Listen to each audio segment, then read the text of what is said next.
Everyone wants black people to take sides. But what if neither side truly sees us? In a world increasingly polarized by geopolitical conflicts, the narratives surrounding nations like Israel and Iran often dominate headlines and social media feeds.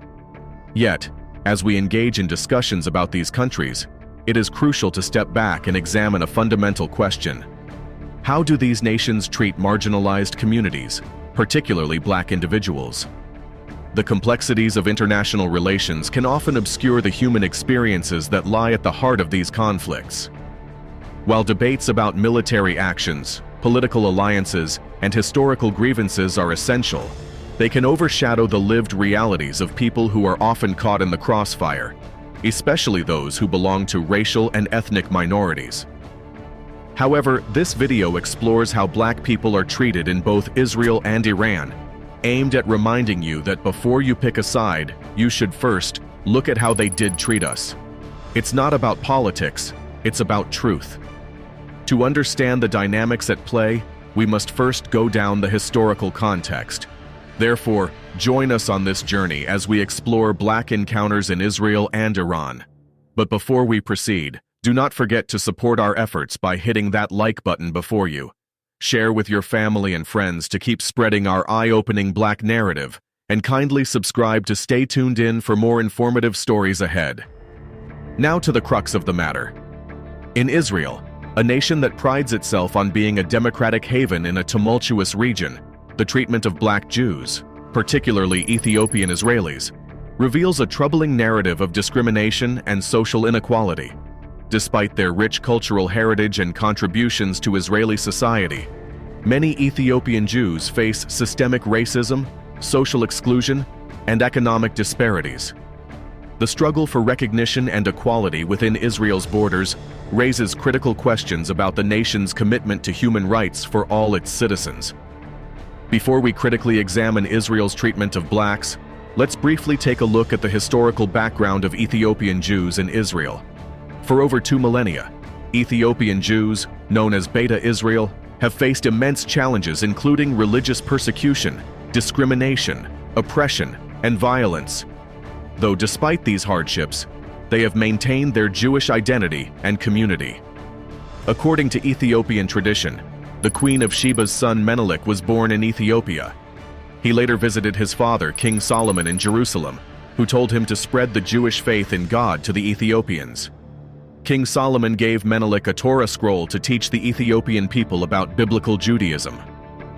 Around 500 BC, a group of ancient Israelites also migrated to Ethiopia to escape religious persecution. Over the centuries, they became known as the Beta Israel. They developed a unique culture influenced by Judaism and Ethiopian traditions in isolation from other Jewish groups. Despite immense hardships, they stayed devoted to their faith and community. In 1973, Rabbi Ovadia Yosef, the chief Sephardi rabbi of Israel, ruled that the Ethiopian Jewish community were B'nai Israel, or sons of Israel, according to Jewish law. This has allowed them to immigrate to Israel in large numbers. The Beta Israel practice their own form of Judaism, distinct from the Jewish mainstream. They follow the laws of the Torah, the sacred scripture of Ethiopian Jews, but not the Talmud, the central text of Rabbinic Judaism and the primary source of Jewish religious law and Jewish theology. Their religious practices blend Jewish and Ethiopian traditions in a unique way after centuries of relative isolation. For much of their history, the Beta Israel faced discrimination, oppression, and violence under various rulers and governments. Under Ethiopia's dictator, Mengistu Haile Mariam, they suffered from persecution, repression, and human rights violations. Many were forced to flee their homes and seek refuge in neighboring countries. In the 1980s, Israel launched Operation Moses to help Ethiopian Jews escape persecution and emigrate to Israel.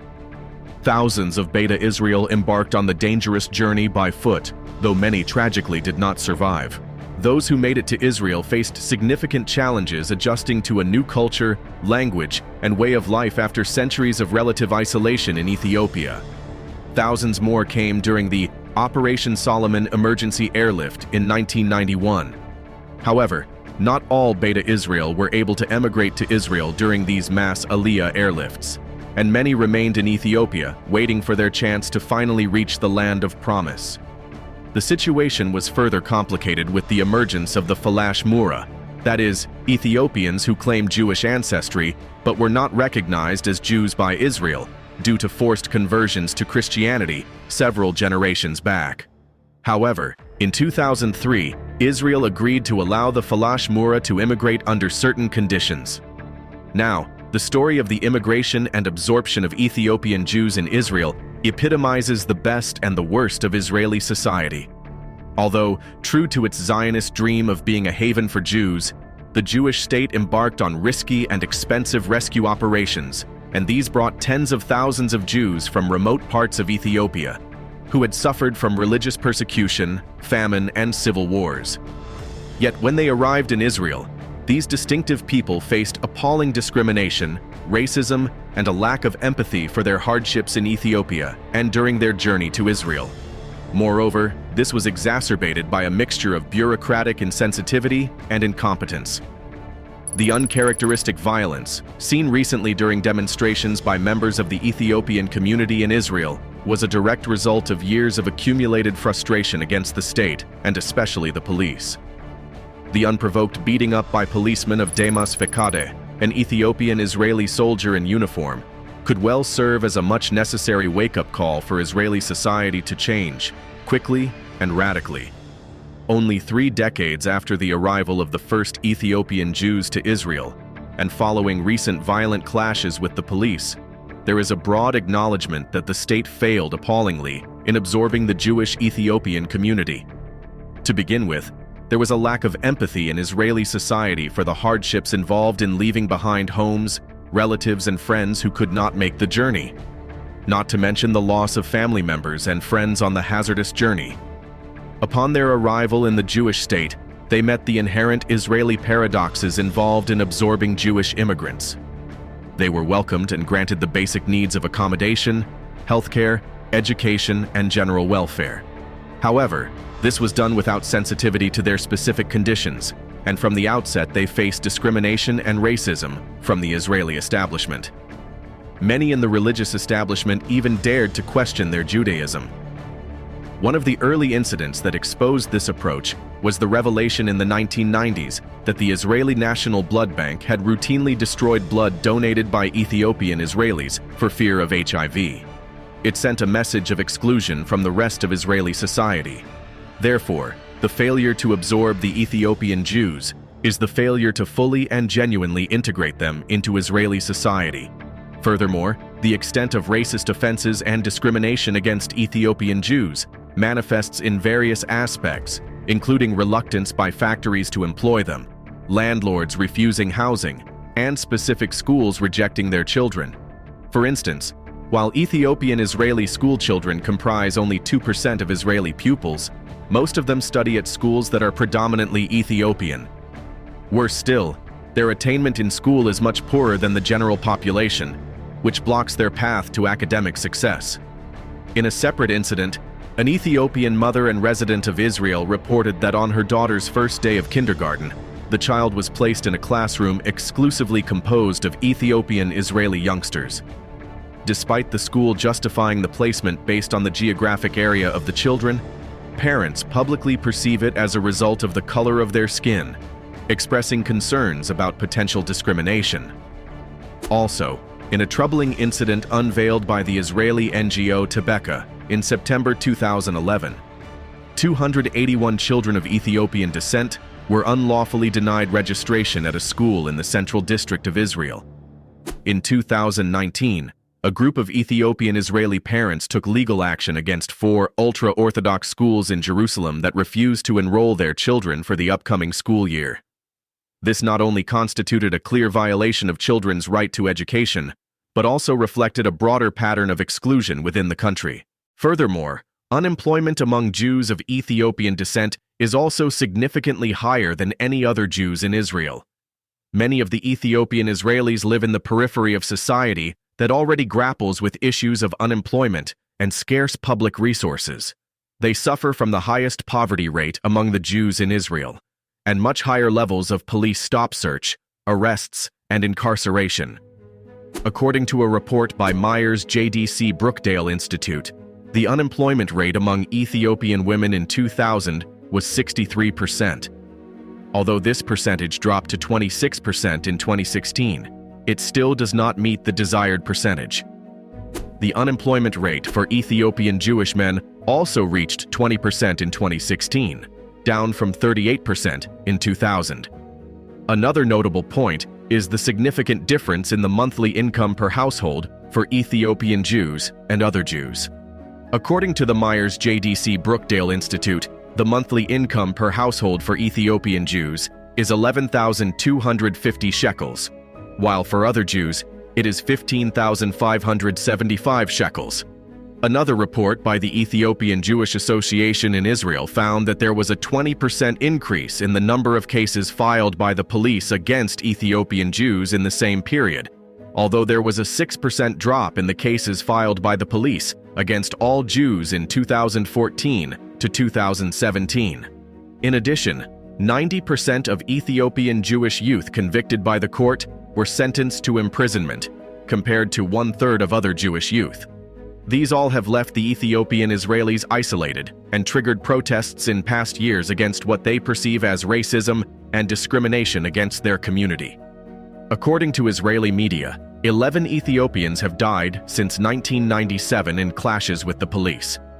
In 2015, an Ethiopian soldier in the IDF was the victim of an unprovoked, racist attack by a policeman. And just a few years ago, Israeli police shot and killed Yehuda Biadga, an Israeli of Ethiopian descent who was suffering from mental illness. Also, in 2019, a young Ethiopian Israeli man named Solomon Tika was shot and killed by a police officer in the town of Kiryat Hayim, near Haifa. He was 18 years old. As a result, Tel Aviv saw days of protests against police brutality and racism led by Ethiopian Israeli activists like Avi Yalu, a social entrepreneur and activist from Kiryat Malaki. Avi wrote in the foreword, "Here's what I don't want. I don't want an apology. An apology won't bring back Solomon. What we want now is to prevent the next murder, the next senseless killing. For that to happen, we need justice." Efrat Yarde, a board member of NIF Grantee, the Association of Ethiopian Jews, wrote in Haaretz that young Ethiopian Israelis are going out to demonstrate across the country with one simple human demand: our blood is equally red. How many more young Ethiopian Israelis need to die from police violence for the Israeli public to wake up? To understand that Teka's skin color is the reason why it was so easy for a police officer to shoot him. Also, Ethiopian women who moved to Israel claimed Israeli officials coerced them to receive injections of Depo-Provera, a long-acting birth control drug, as a prerequisite to immigration. They described the intense pressure placed on them to keep their families small.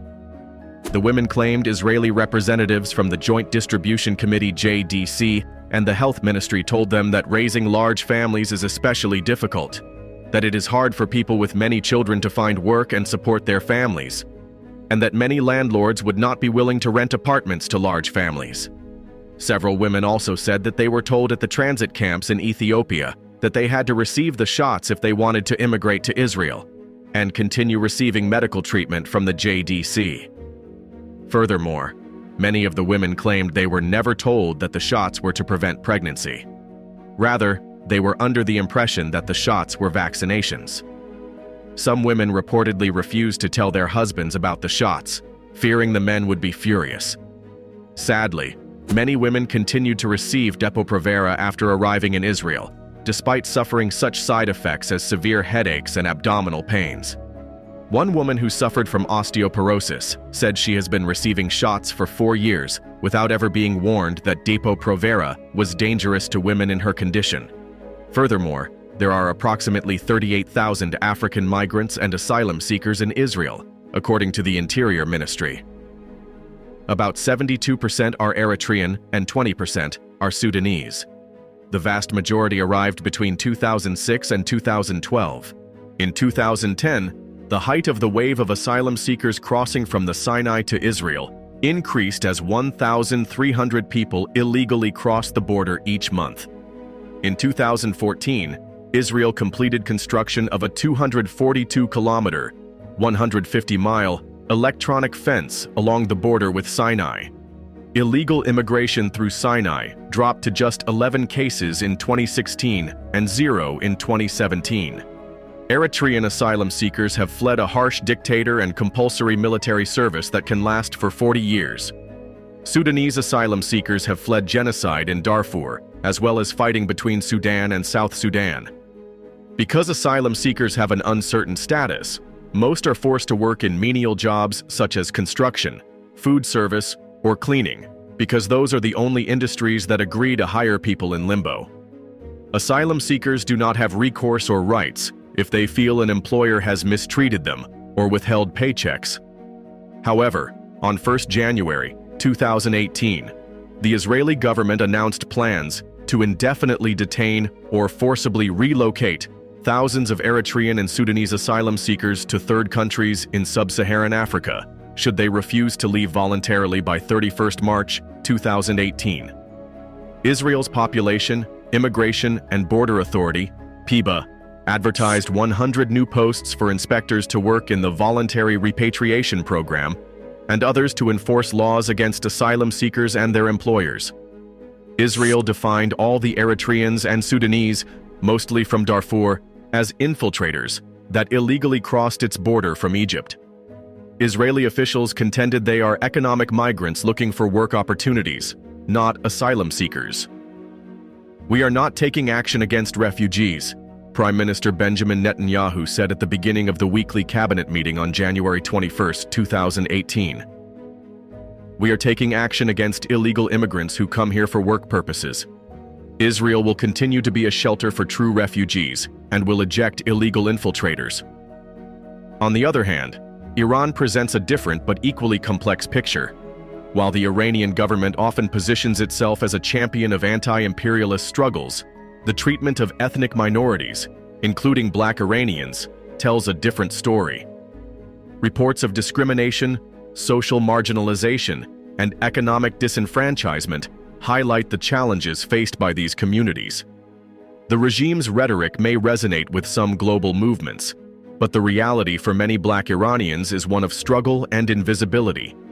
Afro-Iranians, known as Persian, refers to Iranian people with significant Black ancestry.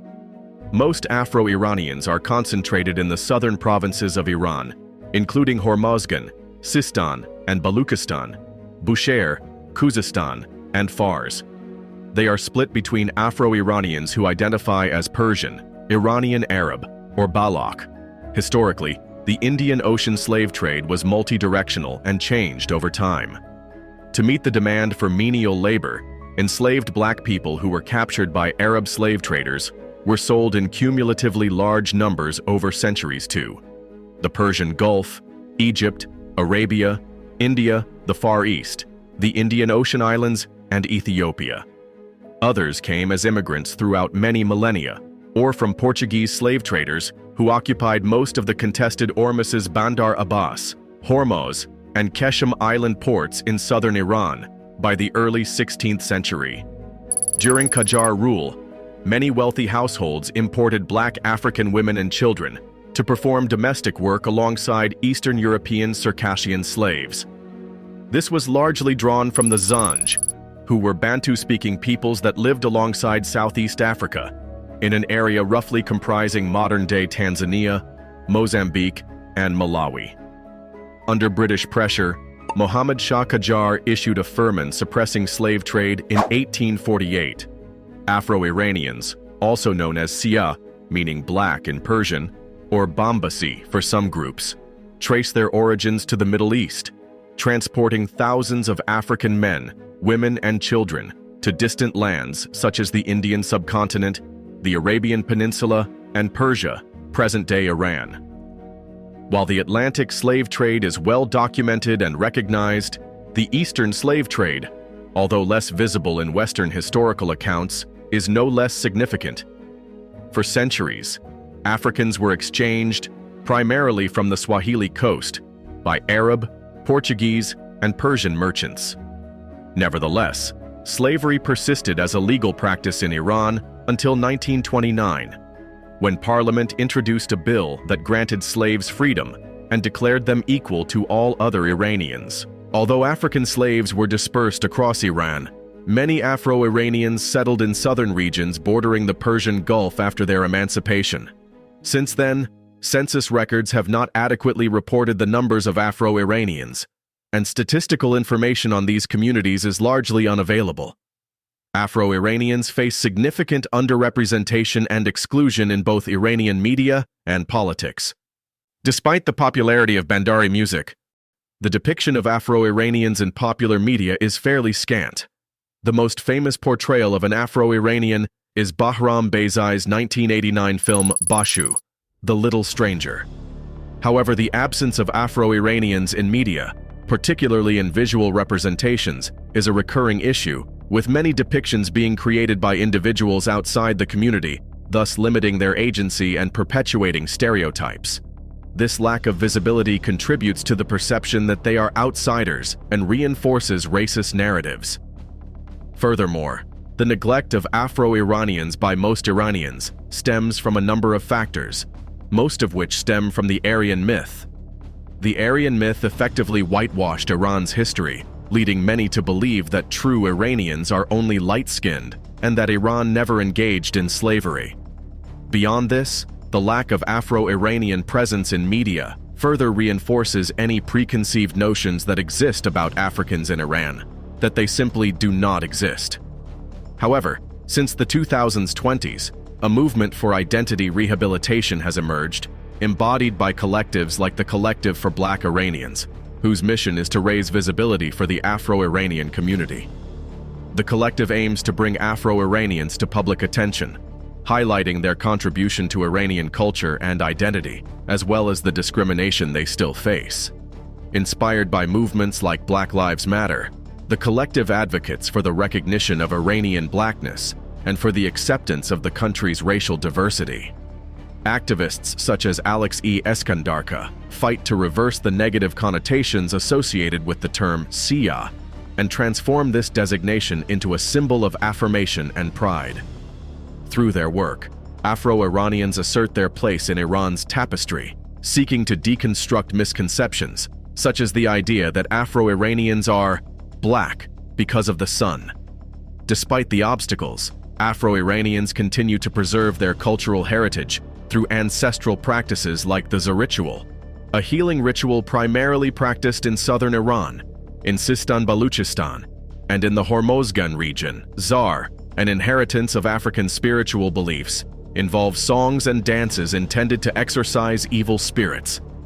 Musicians like Saeed Shanbehzadeh, a Black Iranian artist, perpetuate this musical and cultural memory, emphasizing the close ties that bind Afro-Iranians to their African roots, while incorporating these practices into contemporary Persian culture.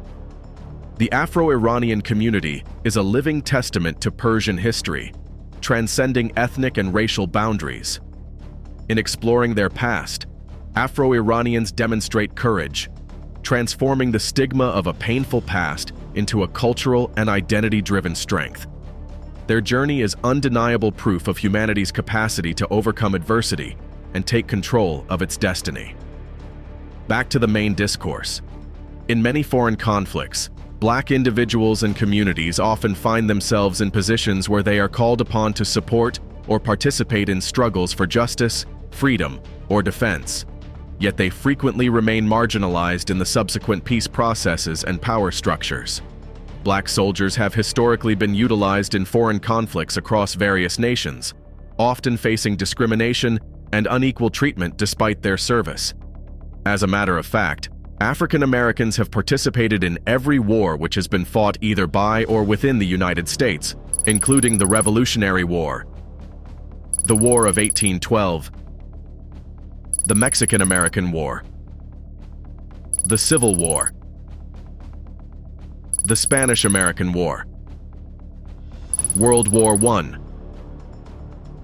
World War II, the Korean War, the Vietnam War, the Gulf War, the war in Afghanistan, and the Iraq War. While they fought valiantly, their contributions were sometimes overlooked, and they faced systemic disadvantages in terms of training, equipment, and recognition compared to their white counterparts. Despite contributing significantly, black soldiers often served in segregated units and faced discriminatory practices. A notable historical example is World War II. Here, more than 1 million African American men and women served in every branch of the U.S. Armed Forces during World War II. In addition to battling the forces of fascism abroad, these Americans also battled racism in the United States and in the U.S. military. The Army, Navy, and Marine Corps all segregated African Americans into separate units because of the belief that they were not as capable as white service members. Adding to this indignity, the Army frequently assigned white officers from the American South to command black infantrymen. In spite of these dispiriting obstacles, African Americans fought with distinction in every theater of the war.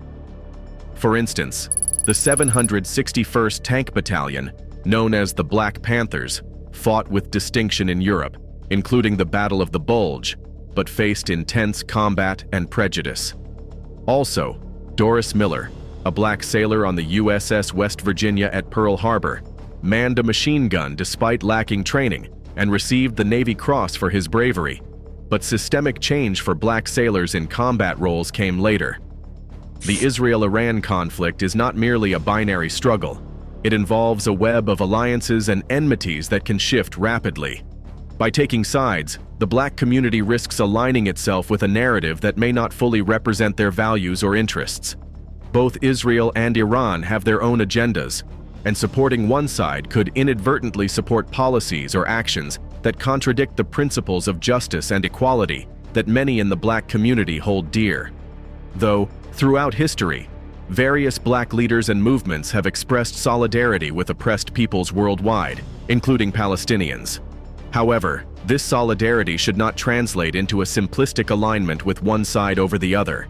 Instead, it can be more powerful to advocate for peace, justice, and human rights for all involved, rather than becoming embroiled in a conflict that is not theirs to resolve.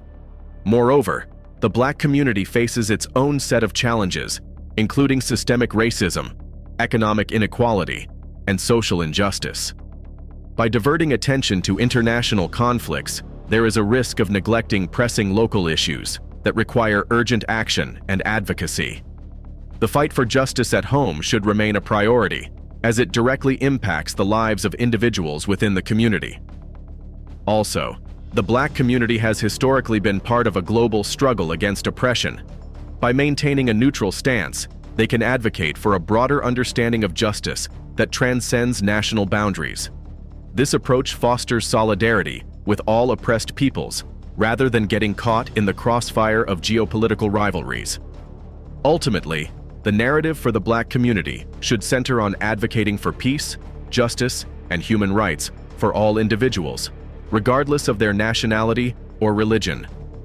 By refraining from taking sides in the Israel-Iran conflict, they can focus on building bridges of understanding and solidarity with all those who suffer from oppression. Key truth remains that the treatment of black people in both Israel and Iran highlights significant issues of racial discrimination and the need for global black unity. In Israel, the Ethiopian Jewish community faced systemic racism and social marginalization. Despite their historical connection to Judaism, many Ethiopian Jews experience discrimination in various aspects of life, including employment, education, and law enforcement. Protests have erupted over police violence and the treatment of Ethiopian Israelis, underscoring the ongoing struggle for equality and recognition within a society that often prioritizes Ashkenazi Jewish experiences. In Iran, the Afro-Iranian community, particularly those in the southern regions like Khuzestan, faces socio-economic challenges and discrimination. Historically marginalized, Afro-Iranians often encounter barriers to education, employment, and political representation. Their cultural contributions are frequently overlooked, and they experience a lack of visibility in national narratives. These situations in both countries reflect broader patterns of racial injustice, and highlight the necessity for solidarity among Black communities worldwide. Global Black unity can foster collective action against racism, promote awareness of shared struggles, and advocate for the rights and dignity of all Black individuals, regardless of their geographic location. By recognizing and addressing these issues collectively, there is potential for greater empowerment and systemic change. In conclusion, the Israel-Iran conflict is a complex issue that requires careful consideration. For the Black community, the emphasis should be on promoting justice and equality, both locally and globally, without becoming entangled in conflicts that do not directly pertain to our struggles. By doing so, we can continue to be a powerful voice for change, advocating for a world where all people can live in peace and dignity. Nonetheless, this exploration invites us to look beyond the headlines and engage with the deeper, often overlooked realities of how these nations treat Black individuals. By doing so, we can foster a more nuanced understanding of global politics, one that prioritizes human dignity and justice over simplistic binaries. We deserve to be seen, not just when it's convenient, not just when it's political, but always. So, before you pick a side, think critically about our positions in this complex world. That brings us to the end of yet another interesting video segment. Did you happen to learn a thing or two? Share your thoughts with us in the comment section below. We are always delighted to pick from your thoughts. Also, support our works by hitting that like button in front of you. Share with your families and friends to keep spreading our eye-opening Black narrative, and kindly subscribe to stay tuned in always. Thank you for watching.